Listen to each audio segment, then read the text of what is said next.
Some women break the glass ceiling, others simply invoice from above it.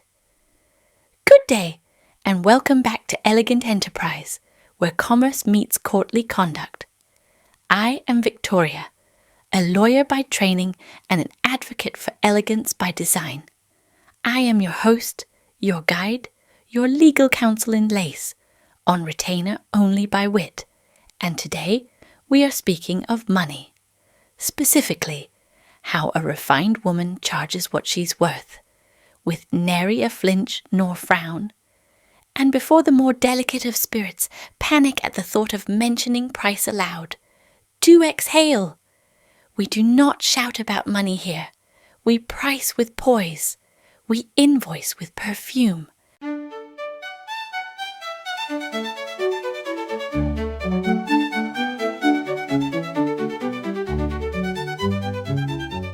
Let's talk about how the elegant woman prices her goods and services for her business.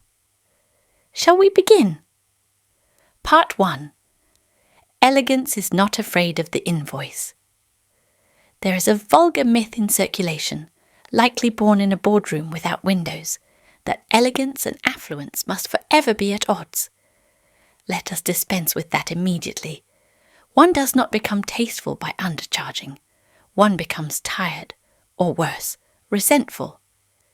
Elegance is not synonymous with modest means. It wears diamonds, it drafts contracts, it leads empires in opera gloves.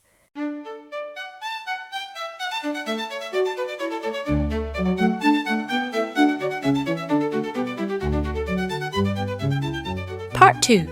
The philosophy of pricing. Value, not vanity. A woman of substance does not price based on her feelings. Feelings are for poetry. Pricing is for policy. We set prices based on value, based on transformation, based on what the client gains, not what we fear they'll say. Ask not, will they pay this? Ask, what becomes possible for them if they do? If your offering solves a true problem, then the investment is not only appropriate, it is essential.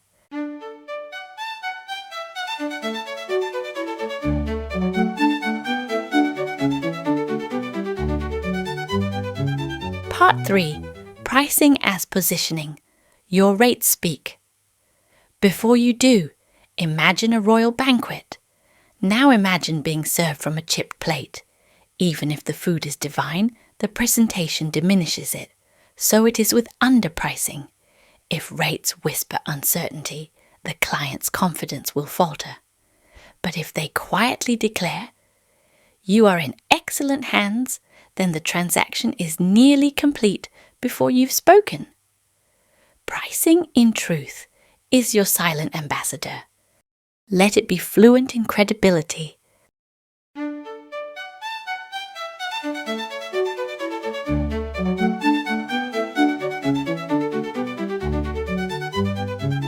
Part 4.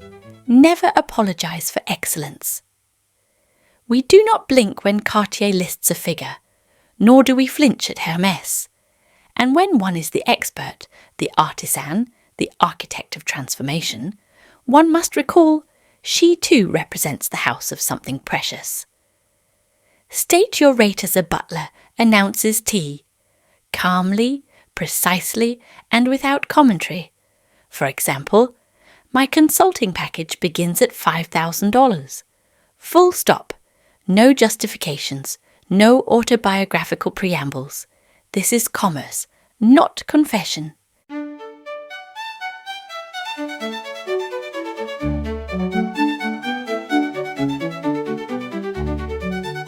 Part 5. Offer tiers that respect time and prestige. A well-structured offering is not merely practical. It is a portrait of thoughtfulness. Provide the bespoke private experience for those who require focused grace. Provide group options for those who delight in conversation and camaraderie. And perhaps offer an evergreen program for those seeking transformation on their own tempo. High-value enterprises offer structure, not sales. They provide invitations, not incentives. Discounts are for department stores. You are couture.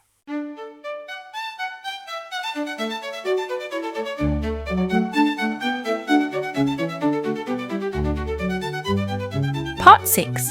The art of the pause. After the price. This detail is both subtle and essential. After stating a price, pause, let it settle, let the silence frame it.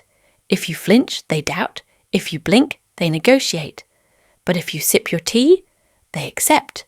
It's not indifference, it's assurance.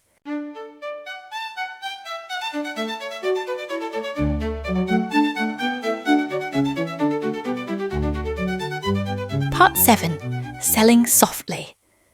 The final beckon. Selling, when done elegantly, is simply extending a hand to those ready to rise. Your offering should not plead, it should invite. It says, if you value precision, I am prepared. If you honour excellence, I am available. If you seek transformation, I'm already waiting.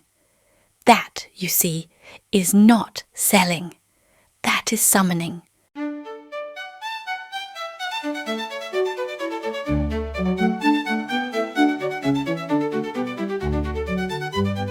May your rates reflect the calibre of your work.